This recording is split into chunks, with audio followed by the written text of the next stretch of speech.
Hola a todos. Después de presentar los resultados del cuarto trimestre, NUO está cayendo de más de $13 a $10.80, con una recuperación pre-market alrededor de los $11. ¿Se justifica la caída con base en estos resultados? Vamos a revisarlo y vamos a verlo juntos el día de hoy. Entonces, lo primero, ¿qué pasó? Nubank estaba alrededor de $10, acá generó una caída en la que había una preocupación por el entorno macro de Brasil y poco a poco se fue recuperando, llegando hasta los $13, $13.09, y cayó fuertemente con los resultados del cuarto trimestre de 2024, es decir, el cierre del año de 2024. Cayó a 10,80, ahora mismo en premarket está cerca de 11,19, pero igual una caída muy, muy fuerte frente a los $13 que tenía. Hoy vamos a revisar los resultados que ellos presentaron y vamos a entender si para nosotros esta caída se justifica o no. Entonces, lo primero es que vamos a ir por los resultados muy rápidamente. Acá, como siempre, presentan al equipo. En primer lugar, el crecimiento. Acá muchos de estos resultados de crecimiento son de todo el año, pero como podemos ver desde el trimestre anterior a este, de 110 millones a 114 millones de clientes, el crecimiento sigue siendo sostenido. Y acá hay algo que es muy relevante, que es cuando miramos los ingresos, que son $2.9 billion en el tercer trimestre de 2024 y luego 2.98, prácticamente lo mismo. Y en el gross profit y en net income, estamos hablando de que Nubank en dólares estuvo prácticamente sin crecimiento de trimestre a trimestre. Es decir, fue un trimestre en el cual en teoría Nubank no creció. Vamos a entender si esto se explica por qué Nubank no creció su negocio intrínseco, o si esto pues es algo que está explicado por causas externas. Y con base en eso también vamos a entender si la caída que vimos se justifica o no se justifica. Pero esto que estamos viendo acá, estos dos números, es decir, este net income estando en 553 millones en el tercer trimestre de 2024 y 553 millones nuevamente en el cuarto trimestre de 2024, es la principal razón por la cual Nubank presentó esa caída. Es decir, no hubo crecimiento. Acá vamos a hacer primero lo que siempre hace el equipo de Nubank, que es como un zoom out, eh, y revisamos cuáles eran las prioridades de 2024 y cómo ejecutaron. En esencia, pues muy bien. En México ya tiene más de 10 millones de consumidores, 12% de la población adulta. También están penetrando muchas personas que no tenían tarjeta de crédito, algo que ya hicieron en Brasil, y el mercado está creciendo rápidamente. El Secure Lending en Brasil, estos son préstamos en los cuales no son tipo tarjeta de crédito, en la cual no hay nada que los soporte, sino, por ejemplo, puede ser un préstamo de nómina o algo de ese estilo. Y este es un segmento que viene creciendo rápidamente, que lo más importante es que a pesar de que tiene unas tasas de interés un poco más bajas, también tiene un riesgo mucho menor. La penetración en los clientes y los consumidores de altos ingresos en Brasil, esto lo hacen a través de ultravioleta. Acá hay un crecimiento muy alto. Y lo más relevante de esto es que estos consumidores consumen muchísimo más. Entonces, cuando vemos los average revenue per active consumer de Nubank, que están alrededor de $11, los cortes más maduros están alrededor de 25, y en buena medida estos son los clientes que suben esos cortes. Y por último lugar, volverse una plataforma más allá de ser solamente un banco.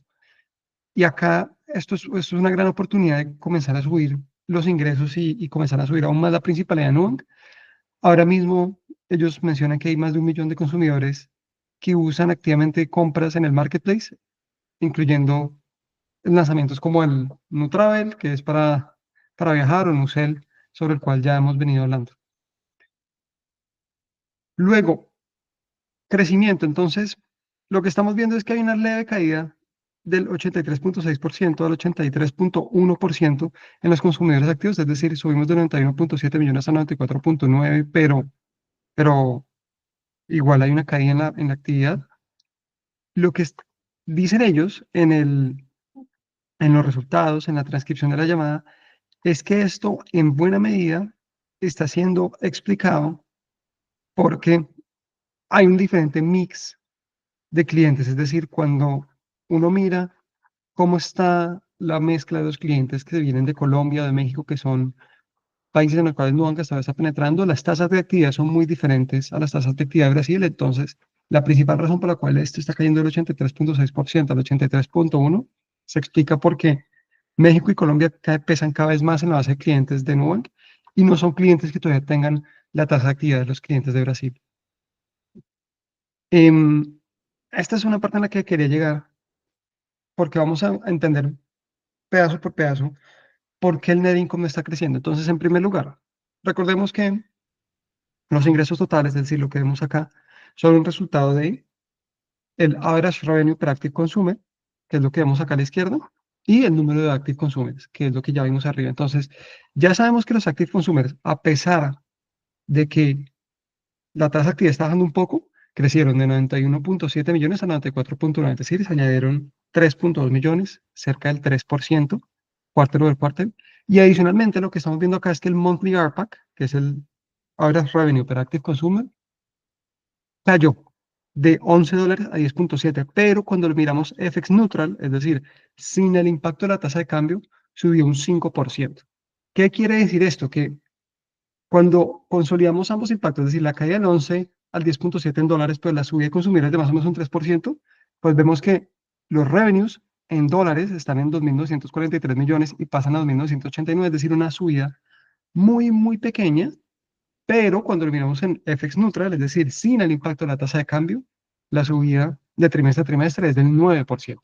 Entonces, acá hay un primer efecto que estamos viendo que es la tasa de cambio está teniendo un impacto muy alto en los resultados de nuevo en dólares, pero cuando miramos el negocio intrínseco sin el impacto en la tasa de cambio, siguen teniendo unas tasas de crecimiento muy saludables.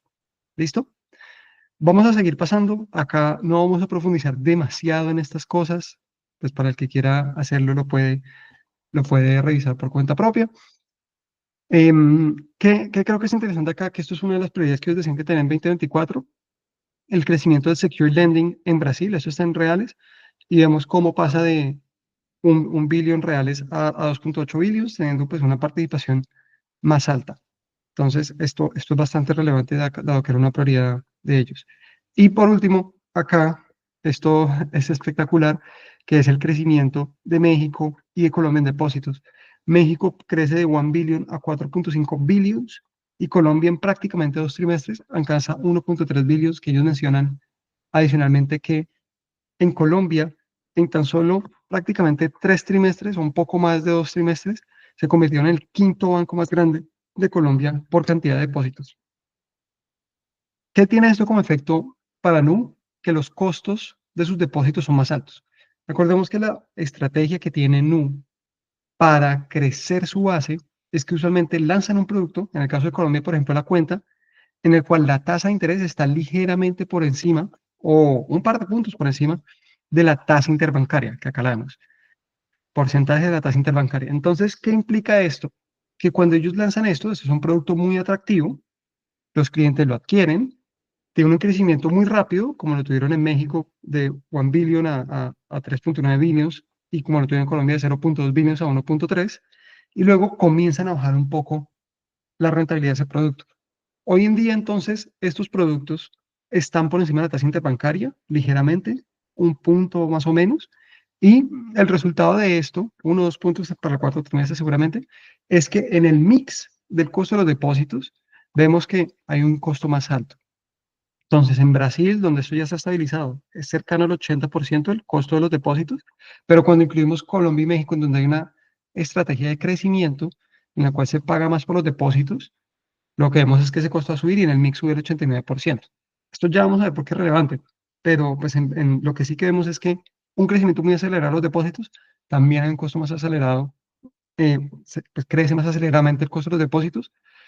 Parte del objetivo no va a ser que esto comience a controlarse un poco. Yo ya he visto que ellos están comenzando a hacer reducciones en las tasas de los depósitos de los productos como cuenta, entonces esperaría que esto va a comenzar a reducirse prontamente. Y ahora vemos el net interest income y el net interest margin. Esto es muy relevante. La razón es que básicamente, denme un momento, por favor. Básicamente, lo que está sucediendo con Nu es que desde el segundo trimestre de 2024 en el cual el net interest margin está en el 19.8%, ha habido una reducción, primero el 18.4% y luego el 17.7%.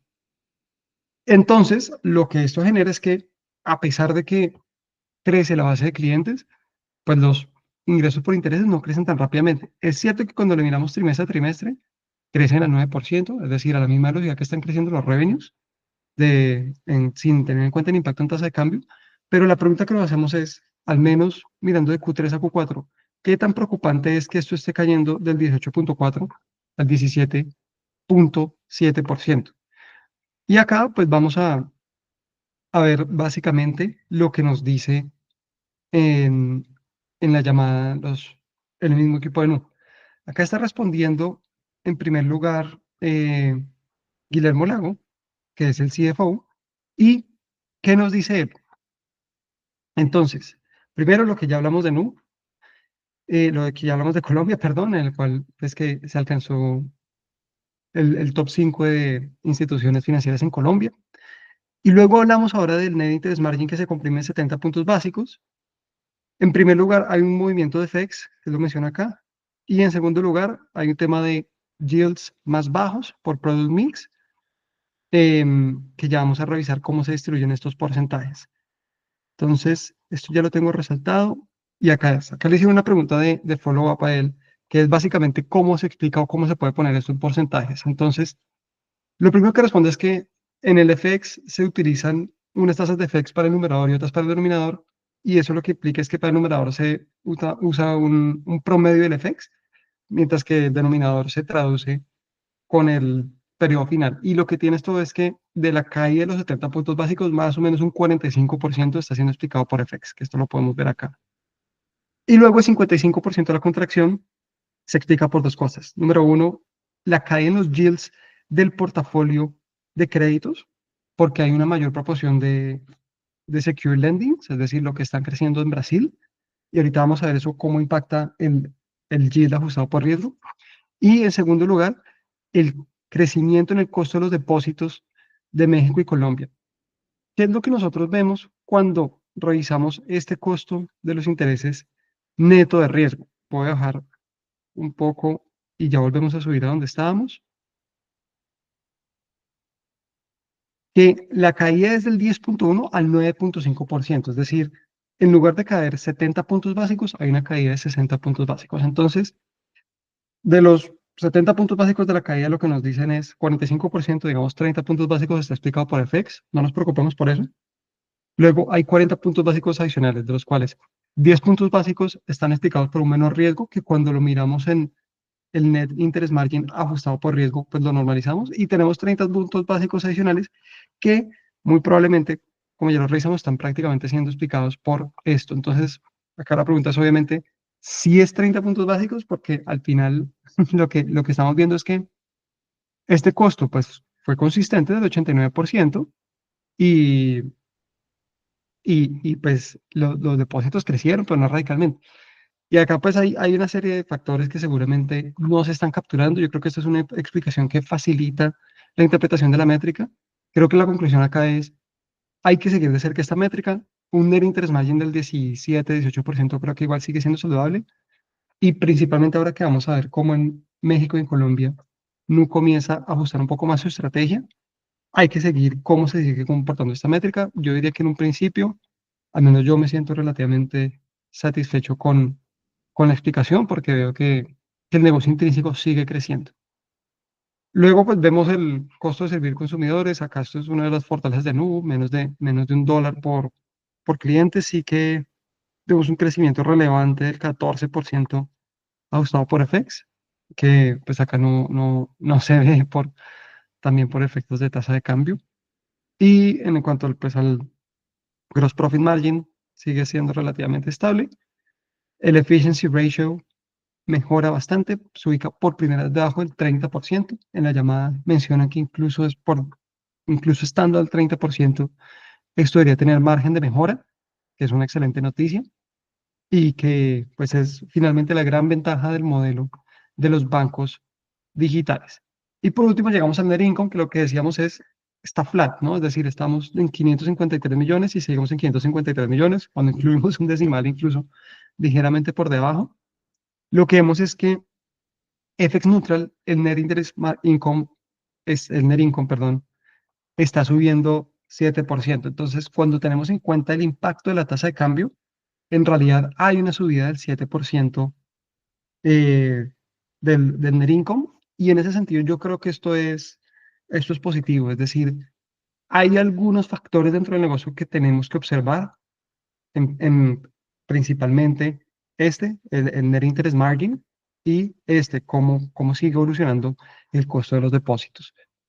Pero, pues cuando miramos el net income y cómo se comportó trimestre a trimestre, es cierto que en dólares estuvo flat, pero cuando no tenemos en cuenta el impacto de tasas de cambio, que sabemos que para cuando el negocio es 100% fuera de Estados Unidos, pues va a ser bastante volátil, creció un 7% trimestre a trimestre, y yo creo que en ese sentido las noticias son positivas. Las tasas de cambio a veces tienen unas devaluaciones fuertes un trimestre o en un par de meses, pero no vamos a ver que esto sea un impacto consistente en tasa de cambio.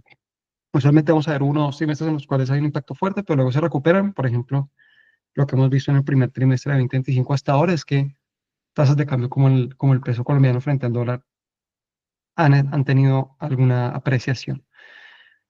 Algo que a mí me preocupaba cuando revisamos los resultados de Nu en el video del Deep Dive, que les vamos a dejar en la descripción del video, es que el costo, es que el NPL, el ratio de non-performing loans, venía creciendo. Y esto, algo de lo que nos explicaba Yusef, el CEO, en la llamada, es que esto es un lagging metric, es decir, los demás 90 dependen de los de 15-90, que tiene todo sentido del mundo. Ya vemos cómo comienza esto a normalizarse, es decir, si bien hay una tendencia al alza, vemos cómo esto toca techo en 5% y ya está reduciéndose a 4,1%, los non-performing loans de 15 a 90 días, y luego en más 90, vemos que ya se tocó el techo, porque esto es un efecto de pues más o menos el 5%, y ya comienza a reducirse el 7%, y pues esperaría que al menos en los próximos 2 trimestres esto se va a seguir reduciendo, y dependiendo de cómo se comportan los de 15 a 90 non-performing loans, veremos qué sigue pasando con los demás 90. Otra cosa que quería revisar en esta revisión de resultados es esta gráfica, porque algo que a mí nunca me gustó de Nu, o que lo levanté como una bandera de riesgo cuando revisamos esto por primera vez, es que el ratio de non-performing loans estaba muy por encima de otros bancos. Y pues el equipo de Nu nos trae este slide que para mí es muy diciente, que es cuál es el non-performing loans, cuál es el ratio de non-performing loans que tienen ellos por score de riesgo. Y acá esto es muy relevante porque recuerden que Nu, al enfocarse en ser ese primer banco de muchísimas personas, también tiene como efecto que aborda una población que usualmente nunca estaba en banca y que tiene un score de riesgo mayor. Entonces, ¿qué vemos acá? Que consistentemente, desde los mayores riesgos, de 2 a 200, en donde el ratio de non-performing loans de Nu es del 31,9%, pero el del mercado es del 49,7%, hasta los de menor riesgo, que es un score de 701 a 1000, en donde el ratio de non-performing loans de Nu es del 0,06%, muy en línea con el mercado que está en este mes en lo mismo. Pues en esencia Nu está teniendo un ratio de non-performing loans que es o idéntico al mercado, como en el caso de los scores de riesgos más altos, o muchísimo mejor que el mercado, como en el caso de los scores de riesgo más bajos, que es 2 a 200, en el cual el ratio no es 31,9% y el del mercado 49,7%. Y pues podemos seguir evaluando todos estos riesgos, pero consistentemente Nu tiene mejores ratios de non-performing loans que el mercado. ¿Y esto por qué es relevante? Porque lo que estamos viendo entonces en Nu, cuando miramos este ratio de non-performing loans de 15 a 90 y de 90 más, acá estamos mirando los de 90 más. Cuando miramos este 90 más, que está en el 7%, y lo comparamos con otros bancos y lo vemos muy alto, lo que tenemos que entender es que lo que estamos viendo no es un ratio que es más alto por peor riesgo, sino que es un ratio que es más alto por mix. Es decir, Nu tiene un mix de consumidores que está mucho más enfocado en consumidores cuyo score de riesgo es un poco más alto. Eso quiere decir que el ratio de non-performing loans que tienen estos consumidores es más alto, pero cuando comparamos manzanas con manzanas, es decir, usuarios de un mismo sector de riesgo o un mismo risk score, pues no está teniendo un mejor desempeño. Entonces, noticia muy positiva en ese sentido para mí. Me encanta Me encanta que haya entrevista gráfica porque al menos esta era una de las cosas que a mí no me gustaba y al revisarla me quedo un poco más tranquilo. Esto también lo ponen en la llamada y es el looking ahead. Estos son el Three Act Strategy que proponen ellos especialmente para 2025, que es número uno, construir la franquicia de bancos más grande y más amada de América Latina. Número dos, expandirse más allá de servicios financieros. Y número tres, volverse un banco digital global driven por inteligencia artificial. Entonces, ¿qué implica esto? Y vamos acá a ir a cuando lo presenta David en la llamada de resultados. ¿Qué implica esto? En primer lugar miremos lo de convertirse en la franquicia más grande y más amada en América Latina. Nubank, recordemos que tiene un NPS de 84 puntos, es decir, es una marca muy querida por todos sus consumidores. Lo que ellos mencionan es que cuando hoy en día revisan su market share, tienen menos del 4% de los ingresos. Es decir, todavía hay un potencial por capturar muy, muy, muy alto. Y eso lo que quiere decir es que incluso dentro de su mismo scope actual de América Latina, sin expandirse mucho más, principalmente creciendo en Brasil, México y Colombia, pues este share de los ingresos todavía tiene muchísimo margen de crecimiento. En segundo lugar, expandirse más allá de los servicios financieros. Eso es algo, como dice David, ya comenzó, ya lo comenzaron con el marketplace en Brasil y pues es básicamente, hay una base de consumidores, hoy en día 114 millones y creciendo, que están dentro de Nu, que el 61% tiene Nu como su banco principal y que el 81% usa Nu por lo menos una vez al mes.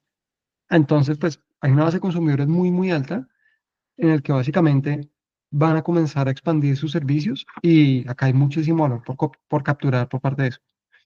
Y por último, volverse un banco global driven by AI. Yo creo que esto es más aspiracional, pero sí que quiero irme a una parte.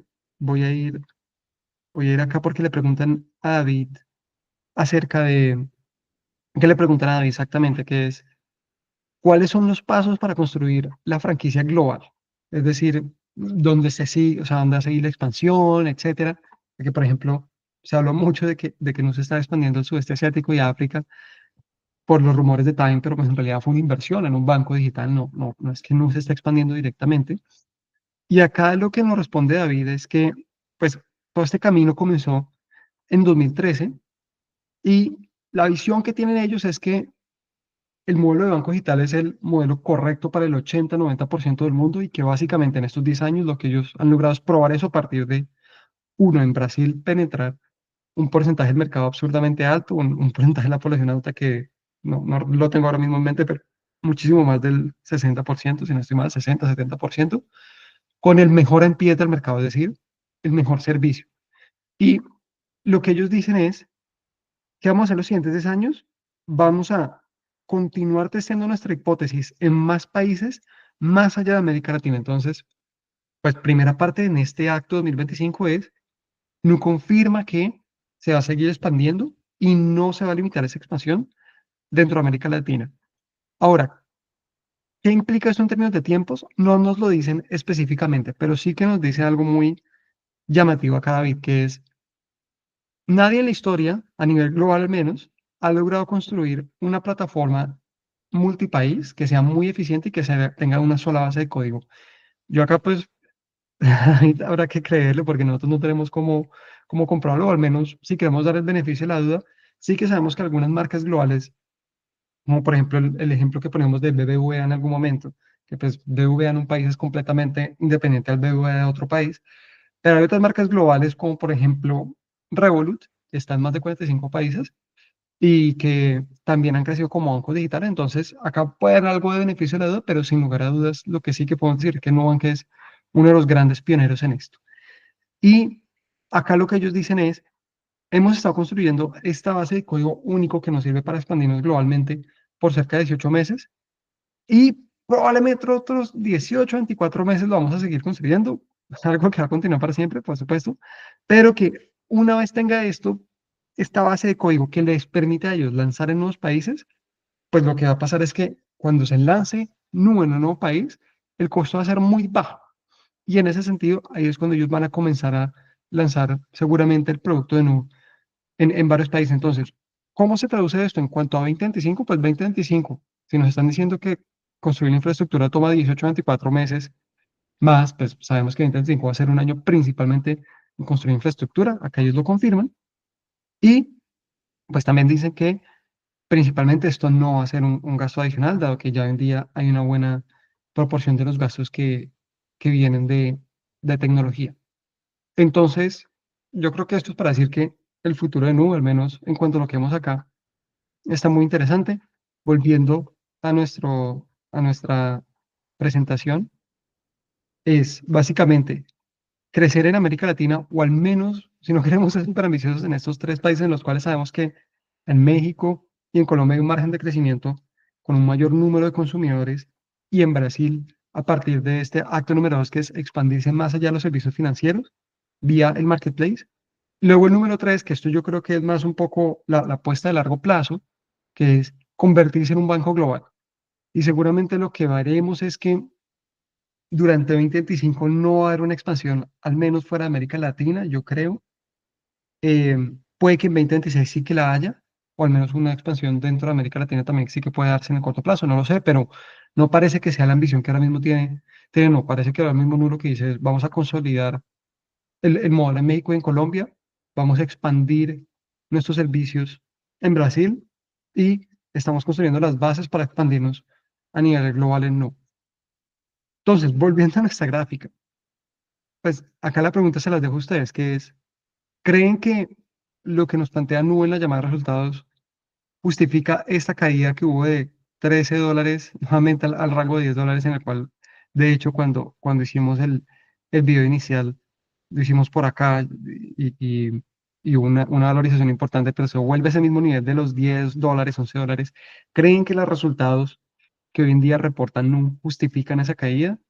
Es decir, ¿creen que esto es catastrófico, que Nu ahora mismo pues está en un escenario en el cual no va a crecer más, o que siempre va a tener los headwinds de la tasa de cambio, o los reportes que ellos presentan, pues los dejen de pronto un poco más tranquilos, creen un poco más en el modelo de nube largo plazo, etcétera?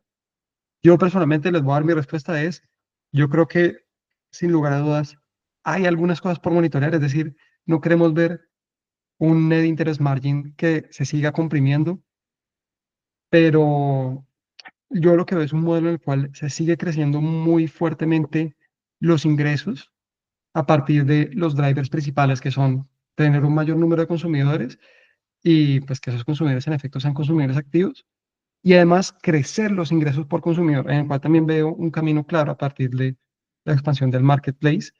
Y bueno, pues ya a nivel de futuro, pues en cómo se ve Nubank, no solamente dentro de México, Colombia y Brasil, pues también muy emocionante ese acto número 3 que plantean, que nuevamente esto no es algo de 2025, esto es algo de los siguientes 10 años. Entonces, yo les doy mi opinión. Mi opinión es, a veces en este tema de los resultados, todo se guía por las expectativas. Entonces, cuando hay una mínima desviación de las expectativas de los resultados, pues las caídas o los movimientos en bolsa, caídas o subidas también, son muy fuertes.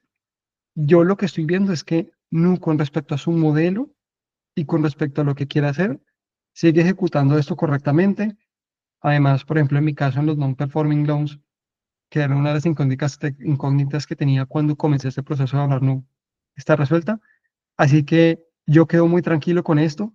Creo que Nu sigue siendo muy atractivo. Si alguno de ustedes creen que no es así, por favor, déjenlo en los comentarios. Eh, y nada, pues por favor también suscríbanse, denle like y muchas gracias. Hasta la próxima.